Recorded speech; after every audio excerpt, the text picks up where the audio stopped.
শীতকালীন মজাদার পিঠার মধ্যে অন্যতম পিঠা হচ্ছে ভাপা পিঠা। আর এই ভাপা পিঠা পারফেক্ট করে বানানোর জন্য আজকের এই রেসিপিটা দোকানের মামাদের মতো একদম শুকনো চাউলের গুঁড়ো দিয়ে আজকের এই পিঠাটা আমি বানিয়ে নিয়েছি। আর কিছু টিপস আপনাদের বলে দিব কিভাবে আপনাদের পিঠা একদম নরম তুলতুলে সফট হবে। তাহলে কথা না বাড়িয়ে শুরু করা যাক। আর অবশ্যই আমার চ্যানেলটা সাবস্ক্রাইব করবেন, পাশে থাকা বেল আইকনটি ক্লিক করবেন। তাহলে শুরু করা যাক। এখানে আমি একটি মিক্সিং বোল নিয়েছি। এখন আমি এখানে প্রায় 3 কাপের মতো চাউলের গুঁড়ো দিয়ে দিব, শুকনো চাউলের গুঁড়ো। এখানে আমি একে একে 3 কাপ শুকনো চাউলের গুঁড়ো দিয়ে দিয়েছি। এখন আমি এখানে দিয়ে দিচ্ছি স্বাদ মতো লবণ। এখানে আপনারা পরিমাণ মতো সবগুলো উপকরণ ইউজ করবেন। এখন আমি একটু হাত দিয়ে সুন্দরভাবে মেখে নিচ্ছি যাতে পুরোটা লবণ চাউলের গুঁড়োর সাথে লেগে যায়। দেখুন আমি এখানে সুন্দরভাবে একদম মিশিয়ে নিয়েছি। এখন আমি এখানে কুসুম গরম পানি নিয়েছি। দেখুন আমি হাত দিয়ে চেক করে নিয়েছি যে এটা আমার আঙুরটা সহ্য করতে পারছে, তাহলে এটা বুঝতে পারবেন যে এটা কুসুম গরম পানি। এবং অল্প অল্প করে আমি দিয়ে এটাকে সুন্দরভাবে মিশিয়ে নিচ্ছি। একেবারে দিলে হবে না, অল্প অল্প করে দিতে হবে। তাই এখানে আমি অল্প অল্প করে সুন্দরভাবে দিচ্ছি। আর অবশ্যই কুসুম গরম পানি দিতে হবে। একদমই গরম পানি দিলে হবে না। একদমই গরম পানি দিলে চাউলটা একদমই সিদ্ধ হয়ে যাবে। আমরা তো এখানে শুকনো চাউলের পিঠা বানাচ্ছি, তাহলে সিদ্ধ চাউল কিভাবে হবে? তাই আমি এখানে কুসুম গরম পানি ইউজ করেছি। দেখতেই পাচ্ছেন একদমই অল্প অল্প করে সুন্দরভাবে শুকনো চাউলের গুঁড়ো দিয়ে ভালোভাবে একদম মিশিয়ে নিয়েছি। দেখতেই পাচ্ছেন একদম সুন্দরভাবে দলা পাকানো হয়ে গেছে। এভাবে হয়ে গেলেই বুঝতে পারবেন যে পুরোপুরি সুন্দরভাবে আমরা চাউলের গুঁড়োটা হয়ে গিয়েছে। দেখুন আমি মুঠ করেছি, আরে দেখুন কি সুন্দর একটি চাকা হয়ে গিয়েছে। তাহলেই বুঝতে পারবেন যে এই পুরোপুরি ডোটা সুন্দরভাবে হয়ে গিয়েছে ভাপা পিঠা তৈরি করার জন্য। এখন আমি এটা কিছুক্ষণ রেস্টে রেখে দিব প্রায় 5 মিনিটের জন্য। এখন আমি অন্য একটি কাজ করছি। এখানে আমি এক বাটি নারকেল করে নিয়েছি, আর এখানে আমি খেজুরের গুড় নিয়েছি। আপনি একদম ভালো মানের খেজুরের গুড় নেওয়ার চেষ্টা করবেন, এতে ভাপা পিঠার স্বাদটা দ্বিগুণ হয়ে যায়। এখন আমি একটি গ্রেট মেশিন দিয়ে সুন্দরভাবে গ্রেট করে নিচ্ছি।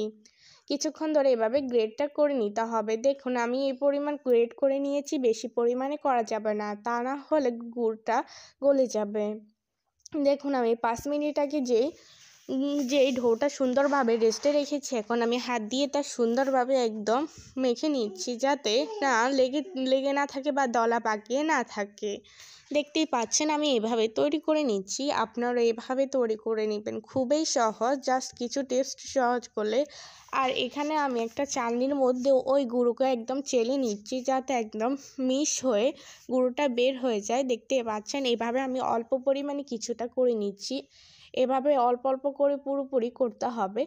দেখতেই পাচ্ছেন এখানে আমি একটি চালনি নিচ্ছি যাতে চালনিটা সুন্দরভাবে হয়ে যায়। দেখতেই পাচ্ছেন এখানে আমি সুন্দরভাবে করে নিয়েছি। এভাবে আপনারা সবগুলো চাউলের গুঁড়োকে এভাবে চেলে নেবেন। এখানে আমি ভাপা পিঠার জন্য এই ছোট বাটিটি ইউজ করেছি। আপনারা ভাপা পিঠা ঢাকনাগুলোও ইউজ করতে পারেন বা আমার মতো তো ছোটো ফ্রিজগুলোও ইউজ করতে পারেন। এখন আমি এগুলোর উপর দিয়ে চাউলের গুঁড়ো দিয়ে সুন্দরভাবে মিশিয়ে নিচ্ছি যাতে ভাপা পিঠাটা দিলে বাটির মধ্যে বা ফ্রিজের মধ্যে লেগে না যায়। এখন আমি চেলে রাখা এই গুঁড়োগুলো উপর দিয়ে সুন্দরভাবে ছড়িয়ে দিচ্ছি। আপনারাও এভাবে ছড়িয়ে দিবেন। আর অবশ্যই আমি যেভাবে এই রেসিপিটা বানিয়েছি আপনারাও এভাবে বাসায় বানালে পারফেক্ট হবে। এখন আমি এটার উপর দিয়ে গ্রেট করে রাখা গুড়গুলো দিয়ে দিচ্ছি। দেখতে পাচ্ছেন গ্রেট করে রাখা গুড়টা আমি দিয়ে দিচ্ছি। অবশ্যই আপনারা এটা মিডিয়াম দিবেন, একদম বেশি দিবেন না, তা না হলে এটা বের হয়ে যাবে। এখন আমি উপর দিয়ে দিলাম কোরানো নারকেলটা সুন্দরভাবে চারপাশে ছড়িয়ে দিচ্ছি। আপনারা এভাবে ছড়িয়ে দিবেন। এখন আমি উপর দিয়ে চেলে রাখা গুড়গুলো দিয়ে দিচ্ছি। এই যে চেলে রাখা গুঁড়োগুলো দিয়ে দিলাম। এখন আমি অবশ্যই আলতো হাতে সুন্দরভাবে ছড়িয়ে দিচ্ছি। অবশ্যই আলতো হাতে করতে হবে, একদমই চেপে দেওয়া যাবে না। চেপে দিলে পিঠাটা সুন্দর হবে না, একদম পিঠাটা হবেই না। তাই আলতো হাতে এই পিঠাটা তৈরি করতে হবে। দেখুন আমি সুন্দরভাবে এটাকে চেপে আলতো হাতে এবং তৈরি করে নিয়েছি। এখন আমি একটি সুতি কাপড় নিয়েছি, এটার উপর দিয়ে সুন্দরভাবে ছড়িয়ে দিচ্ছি। দেখুন এভাবে সুন্দরভাবে ছড়িয়ে দিয়ে আমি এটা একদম সুন্দরভাবে একদম বেলে নিচ্ছি বা বটে নিচ্ছি। দেখুন আমি এভাবে সুন্দরভাবে করে নিচ্ছি, আপনারা এভাবে করে নেবেন। আর এখন আমি এখন আমি পুরোপুরি ভাপা পিঠাটা সুন্দরভাবে তৈরি করে নেওয়ার পর এখন আমি গরম পানি আগে থেকে চুলায় বসিয়ে দিয়েছি। দেখতেই পাচ্ছেন পুরোপুরি পানিটা একদম বলক চলে এসেছে। এখন আমি ফুটোযুক্ত এই প্লেটটা বসিয়ে দিলাম ভাপ দেওয়ার জন্য। এখন আমি এই পিঠাগুলো এখানে দিয়ে দিব। দেখুন চুলায় আমি পিঠাটা বসিয়ে দেওয়ার পর এখন আমি কাপড়টা একদম সুন্দরভাবে খুলে নিচ্ছি। দেখতেই পাচ্ছেন এভাবে সুন্দরভাবে আলতো হাতে খুলে নিতে হবে। দেখতেই পাচ্ছেন আমি এভাবে সুন্দরভাবে একদমই বা যে ভিতরে যেই প্লেটটা বা বাটিটা রয়েছে ওটা আমি এখন তুলে নিব। অবশ্যই আলতো হাতে তুলে নিতে হবে। যেভাবে আমি তৈরি করে নিচ্ছি জাস্ট একবার হলো আপনারা এভাবে তৈরি করে নেবেন। এখন আমি এই বাটিটা উপর থেকে তুলে নিচ্ছি। দেখুন কতটা সুন্দরভাবে এই পিঠাটা তৈরি করে নিচ্ছি দেখতেই পাচ্ছেন। এখন আমি উপরের এই কাপটার উপর দিয়ে ঢাকনাটা দিয়ে দিচ্ছি। কিছুক্ষণ এভাবে ঢাকনাটা দিয়ে রেখে দিলাম প্রায় 5 মিনিটের মতো। 5 মিনিট পর আমি ঢাকনাটা তুলে নিয়েছি। দেখুন পিঠাটা সুন্দরভাবে হয়ে গিয়েছে। এখন আমি এটাকে তুলে নিব। দেখুন আমি পিঠাটা তুলে নিয়েছি, সুন্দরভাবে ভাপ দেওয়া হয়ে গিয়েছে। এখন আমি এটাকে আপনাদের খুলে দেখাচ্ছি কতটা সুন্দরভাবে এই পিঠাটা হয়েছে। দেখতেই পাচ্ছেন কতটা সুন্দরভাবে এই পিঠাটা হয়ে গিয়েছে, একদম নরম তুলতুলে। যদি আপনারা বাসায় বানান তাহলে বুঝতে পারবেন যে এই পিঠাটা এভাবে বানালে কতটা মজার। শুকনা চাউলের গুঁড়ো দিয়ে দেখতেই পাচ্ছেন এভাবে আমি সুন্দরভাবে সবগুলো এভাবে পিঠা বানিয়ে দেখাবো আপনাদের। আমি আরও একটি কাজের মধ্যে পিঠা বানিয়ে দেখাচ্ছি। কাপকেক বানানোর জন্য যে খাজগুলো ব্যবহার করা হয় ওইগুলো আমি এখানে দেখিয়েছি। আপনারা এখানে আমি দুটি পদ্ধতিতে বানিয়ে দেখাচ্ছি, দুটি ডিজাইনে আপনারা যে কোনো একটিতে বানাতে পারেন। এখন আমি ওইটার মধ্যে এটাকে সুন্দরভাবে চাউলের গুঁড়োটা দিয়ে দিচ্ছি। ছেড়ে রাখা চাউলের গুঁড়োটা সুন্দরভাবে একদম সেট করে নিয়েছি দেখতে পাচ্ছেন। এখন আমি উপর দিয়ে দিব গুড়। দেখতে পাচ্ছেন এখানে আমি গুড়টা দিয়ে দিচ্ছি। কতটা সুন্দরভাবে গুড়টা আমি সুন্দরভাবে ছড়িয়ে দিয়েছি এবং উপর দিয়ে এখন আমি দিয়ে দিব নারকেল। এখানে আপনার সবগুলো উপকরণই পরিমাণ মতো ইউজ করবেন। আর অবশ্যই আলতো হাতে করতে হবে, একদমই চেপে করা যাবে না, তা না হলে পিঠাগুলো সুন্দরভাবে হবে না, ভেঙে যাবে। দেখতেই পাচ্ছেন এভাবে আমি আলতো হাতে সুন্দরভাবে এটাকে তৈরি করে নিচ্ছি। এখন আমি এটাকে ভাপ দেওয়ার জন্য চুলায় নিয়ে যাচ্ছি। এখানে আমি সুন্দরভাবে সেট করে নেওয়ার পরে এই শুকনো কাপড়টাকে সুন্দরভাবে এর মধ্যে সেট করে দিচ্ছি। দেখতেই পাচ্ছেন এখানে আমি আপনারা যে কোনো জালিদার কাপড়ে নেটের কাপড় ইউজ করতে পারেন, বাট এখানে আমি সাদা সুতি কাপড় ইউজ করেছি দেখতেই পাচ্ছেন। এখন আমি এটাকে সুন্দরভাবে একদম মুড়ে নিয়েছি। এখন আমি এটা পাতিলের মধ্যে বসিয়ে দিব। দেখতেই পাচ্ছেন এটাকে আমি বসিয়ে এখন আমি এটা থেকে রাখা এটাকে খুলে নিব এবং খাসটা তুলে নিব দেখতে পাচ্ছেন। আর অবশ্যই এটাকে সাবধানে তুলতে হবে। এটা আপনারা সাবধানে তুলবেন, তা না হলে এটা ভেঙে যাওয়ার সম্ভাবনা রয়েছে। দেখতেই পাচ্ছেন একদমই আমি সাবধানে তুলতেছি।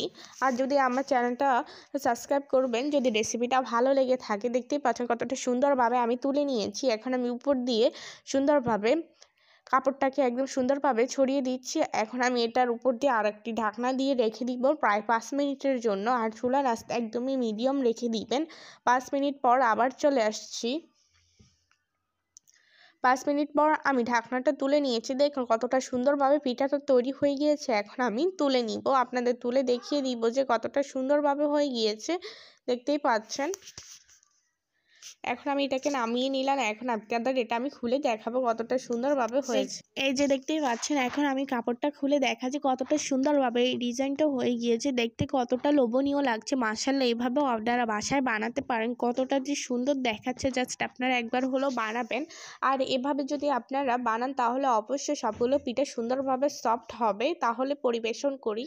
এখন আমি পরিবেশন করলাম। দেখুন আমি দুভাবে এই পিঠাগুলো বানিয়েছি। দেখতেই পাচ্ছেন শুকনা চাউলের পিঠা দিয়ে যে কতটা সুন্দরভাবে পিঠা বানানো যায়, তা না হলে এই রেসিপিটা আমি আপনাদের বানিয়ে দেখালাম। যদি রেসিপিটা ভালো লাগে অবশ্যই চ্যানেলটা সাবস্ক্রাইব করবেন। কতটা সুন্দরভাবে আমি এই রেসিপিটা বানিয়েছি। ভাপা পিঠা যে কতটা মজার, যদি আপনার কাছে ভাপা পিঠা ভালো লেগে থাকে অবশ্যই কমেন্ট বক্সে জানাবেন। এখন আমি একটি পিঠা আপনাদের ভেঙে দেখাবো। দেখতে পাচ্ছেন কতটা সফট নরম হয়েছে। এখন আমি ভিতরটা দেখাচ্ছি কেমন হয়েছে।